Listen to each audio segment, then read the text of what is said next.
Now, in the most obvious, this is going to be a clip transition ever. No. I got one thing to talk about before we get into the show. I got actually a question for you, Jake. Yes, sir. Is Austin Theory the weirdest push in WWE right now? No, so there's probably the issue is off the cuff. I can't think of anyone else weirder. Maybe Danhausen in a way. With like he really is a unique. Yeah, it's an appropriate weird. But with Theory, it is bizarre. Like the way it's turned. Because they're still pushing him, but they didn't expect him to be tag champ. Like none of this was the initial story. And funny enough, I am far from the only one saying, "Oh, they're cursed," obviously. But I've been saying it since last summer, long before Danhausen needs to take credit for all of this, right? I don't know if you recall when I was doing. I think it was over the summer. Cody and I talked about the lovely one and only Vision being fully cursed because Seth was injured. Braun. No, it was October. So. And we went through how everybody's been hurt, and then they added Austin Theory. Wasn't it Nick that pointed out this week, like every single member of the Vision has been injured in the order that they joined the Vision? Yep. So if Theory gets hurt, if Theory gets fucked, Paul Heyman by himself is going to be defending the tag team titles. Yikes! No, Bronson I really do think it's fun. I mean, looking like a real beast there. I don't know if you've seen the photos online, but good God, the man's got some mass back to him. So good for him. Good for him. I know he had to impressive. Fall off the cage when he was involved in War Games and fucked up both his ankles. And do you realize why that happened too? No, I don't. Because Roman was late to get up. Either Punk pulled him up late, or Roman got up late. So he was going to splash Roman, and so he landed on his feet. He was supposed to miss, delay, and that's what. And it's one of those things where it's like, and I don't say this to make fun of the guy, but he's a big dude coming off the top rope. You hear that he fucked both his ankles, and it's like, yeah, not surprising. Yeah, that's you see what happened to Edge, and Edge isn't exactly one of the heaviest people out there. And I'm not saying heavy is a bad thing. Like, look at our new favorite person in NXT. The reason I'm pushing Theory. Or the reason I'm taken aback sort of by the push of Theory, especially this week, kind of out of necessity, but also kind of like you can see in the writer's room where they've said, okay, let's go with this. Okay, let's go with something. Because in the Vision, even before the Vision, you can make these comparisons as well. But it's like, if you wanted to put him in the Vision and Rollins was still in it, it'd be like, okay, Rollins and his little sidekick. Or it's like, Braun and the other guy, or it's Reed and the other guy, and most recently it was Logan Paul and the other guy. Yeah. And he doesn't stand out and in amongst all one. Like that's what it reminds. Exactly. Right. He doesn't stand out as a character amongst all those other characters. Exactly. He's just the next piece of meat in the cannon fodder. Yeah. He's just. But I think because of that. I think because of that, he's solid in the ring. The guy's put work in. He's transformed himself more than once from a physical performance point of view. You could even if the fans aren't into it, you can tell he's locked into what he's doing. The chemistry, I was about to say the charisma, different word. The chemistry between him and Logan Paul was great. Him Fantastic. being an unashamed, oh my God, I thought I was going to lose my title. Thanks, Uncle Paul. People thought that was terrible. And I'm like, how? It was so weak of him to go cash it, go hand in the title. He's got to go ahead and give it back. It's a deposit. Well, that would be your logical thing. That's what I'm saying. It makes sense, Spaz. That's why I get upset and animated here because I'm like, what the f is wrong with you mental morons? We could say retards again. I don't wanna, It's like, you are all a bunch I don't want to dunk midgets. on the New Day, especially because they just, parted ways with the company to a lesser thing. I always thought that was a really unfair advantage that they had from a real life point of view. Because if any other tag team, if the Hardys or the Dudleys or the Legion of Doom or whatever, if got one a of the big members if one of those members got injured, then the team is vacating their title. Look at what happened with the Viking Raiders for the longest time. We had a cool Ivar fighting all the other big guys single run. But if they had the tag titles, they would have had to let them go. Barely often did they find. Yeah, I feel like the only time they replaced the person is when it wasn't its actual established tag team. Like when Yeah, Jericho versus and on with Edge got accountability. injured, Yeah. Edge got injured, and they replaced him with Big Show, and it was Jericho and all that, like Yeah. things like that, because it wasn't. It was a story. It wasn't part of And even their grand I hate plan. The I'm tag loath to teams. give them credit for it, but like look what they're doing with Paige and Brie Bella right now. And that's going to end in Nikki coming back and them turning on Paige, and Paige is hopefully, if I get my booking, going to team up with Tatum Paxley against the Bellas, and it's going to be fucking awesome, and it's going to be Tatum's call up. I don't think it's actually going to happen. I just want it to happen. But I think from the standpoint of, and he's a heel still, right? And like the Vision is still a heel faction, and you're not going to change that. But you can put a little bit of babyface sympathy on a heel in the right circumstances. Of Yeah, like, there's nobody left. Paul Heyman is like the godfather of the Vision, and who do his eyes finally settle on? His eyes finally settle on Theory, and you heard him say it multiple times on Monday. Like, what you have to do, right? And he is now being a heel's version of a valiant Avenger, like going after everybody that kayfabe led to the downfall of Logan Paul. Like, as a guy on his own, as a guy in a heel faction that's used to having the numbers advantage, going out on his own with nothing but like his sidearm, which in wrestling is usually a steel chair, but yeah, taking out Joe Hendry, who's super popular, taking out Dawkins. I'm sure he's gonna go after LA Knight eventually. His thing with Dawkins sort of fucked with the Montez and Rollins match. Him doing what he did to Dawkins didn't do him any favors either, because it's now solidified that like Dawkins, or that Montez and Rollins will get along. Um, he's setting himself up in the firing line of like 5 people by abs. himself in Oh the yeah, name of his heel faction mates that have been taken out. So as much as you can, still being heel, he's sort of like, I'm going to repeat myself, but he's sort of doing like a little bit of a valiant Avenger thing, and you can get a little bit of sympathy on a heel that way of like, holy fuck, do you know how over your head you are, is the word I was looking for there.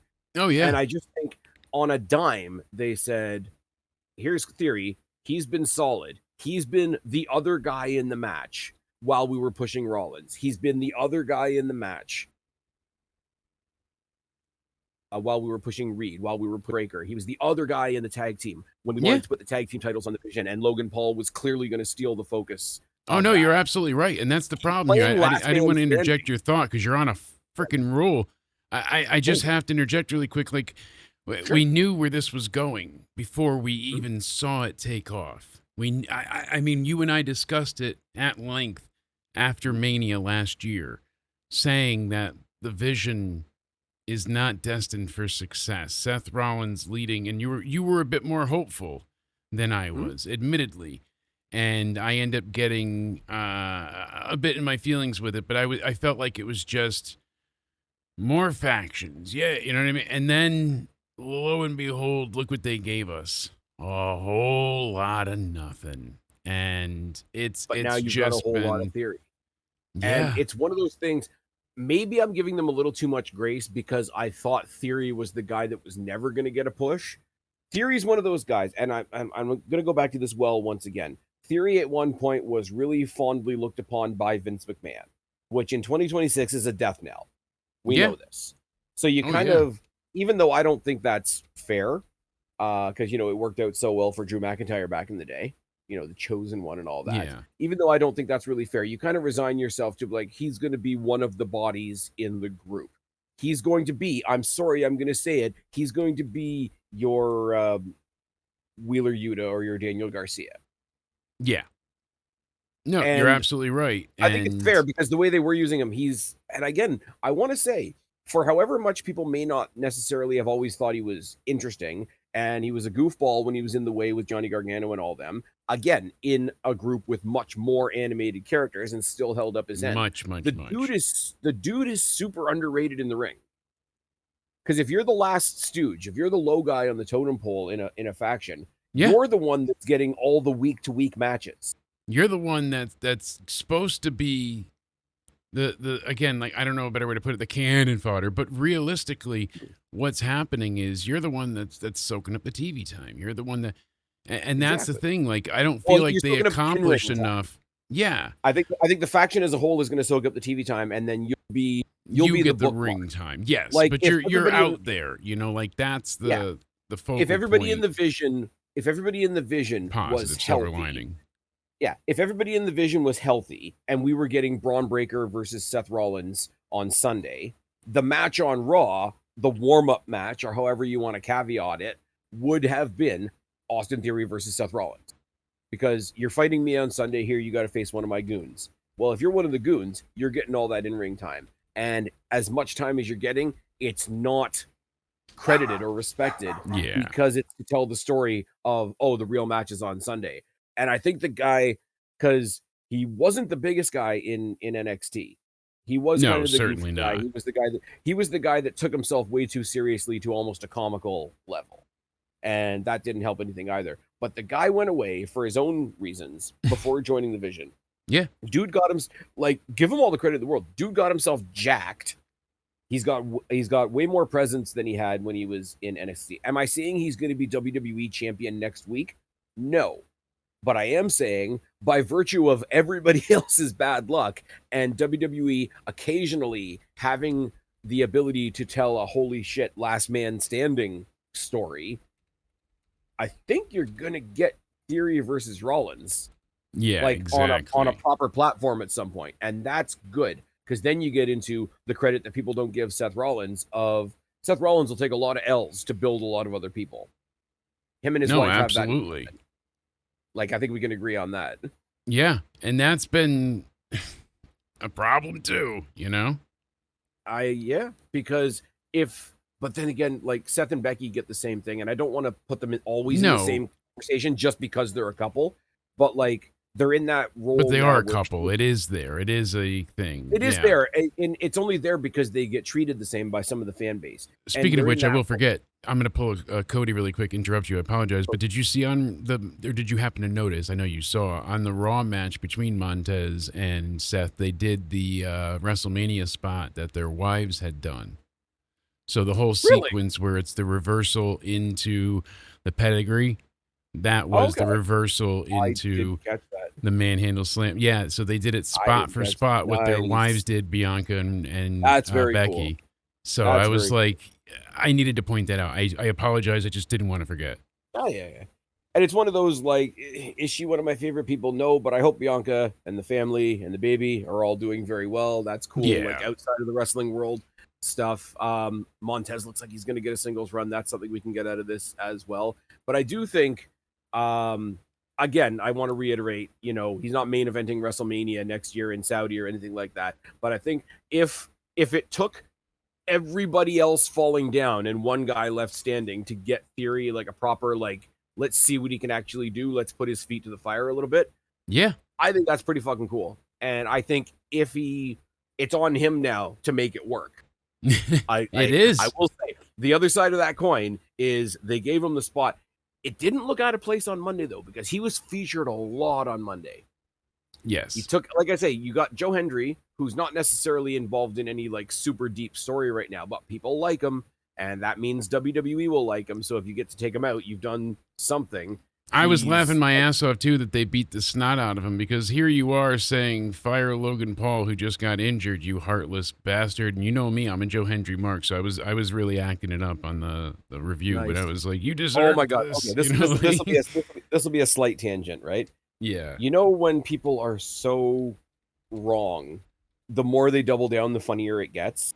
And they think that, okay, they're wrong, and you've told them that they're wrong, but they think they've got a hook that can bring you back, right? Absolutely. Joe Hendry, of all people, like fun-loving Joe Hendry, like super viral, made himself a career out of like going viral and capturing the zeitgeist, as much as I hate that expression. You go after Joe Hendry, right? Yes. When all the releases happened, and I kind of got it, even though I disagree. The whole like, okay, let's sing a song about like Logan Paul, like trying to fire Logan Paul on the same week that a bunch of people got let go. I can kind of get it, like get over it, but I can kind of understand it, right? But I'm like, he's doing a story with a guy that is still there and in no danger of being fired, and he's telling off a heel, get over it, right? But then they'll come back around and like, well, you know, Spaz, you like Logan Paul. How do you feel about him now making fun of Logan Paul's injury? I said, I feel like it's a promo and he's a babyface taking the piss out of the heel. Is this your first day? Yes, exactly. Like, Anyways, have you not been to the before? It's that, you know that meme of all the people that are about to get hung, and the one guy looks at the other guy and says, "Hey, is it your first time?" Like, that's how I feel talking to wrestling fans sometimes, because I know they're deliberately like pretending to not know what we all clearly know. But it's one of those like and I get there's other like go after Logan Paul. Like there's reasons. Yeah, to go after Logan Paul. but now you have people going after ESPN and the NBA saying it's fake because they involve Danhausen and the freaking Miz, and they're like, well, since WWE is predetermined, now the Knicks is predetermined. Yeah, Ronda and Gina's the work. This kind of bullshit. The only work was when they actually signed on the match. The work was that they even had the match. Everyone knew the outcome, obviously. I picked Gina because I've loved Gina for ages. Like, she's just been a badass chick that's gorgeous, funny, and a really cool individual. There's always been, like, that admiration thing there where I'm like, look at what you've accomplished, what you did. And the only reason Ronda did this, she didn't want to come back to fight. But she was friends with Gina. Gina put on over 100 pounds. The 100 pounds thing was an underestimate. Like, people, they just ran with that, I think, to not embarrass her as much. Some people had speculated, but... It's also fair. But, no, I get that. I mean, I was 630 at my heaviest. It's hard. You don't want to be reminded of, like, your worst times. But I also know, like, the severe depression that comes along with being... that heavy, so then it's like a constant catch-22. Yeah, you're not making yourself better, and then you're, coping with whatever negative, and it just leads to terribleness. And your haters love a negative, no matter who you are. Your haters love a negative. Exactly. If you're there to cheer my fall, you better lick my feet when I rise. That's a bumper sticker, right? Anyways, no, we got a pay-per-view to talk about, but I just wanted to, I'll be the one. No, but it's a great topic, and I love when you stimulate the audience and my brain. Pause. I just wanted to go out there, plant my flag on the island, and just say, you know what? If they're giving Austin Theory a push, good. And that's the end of the clip.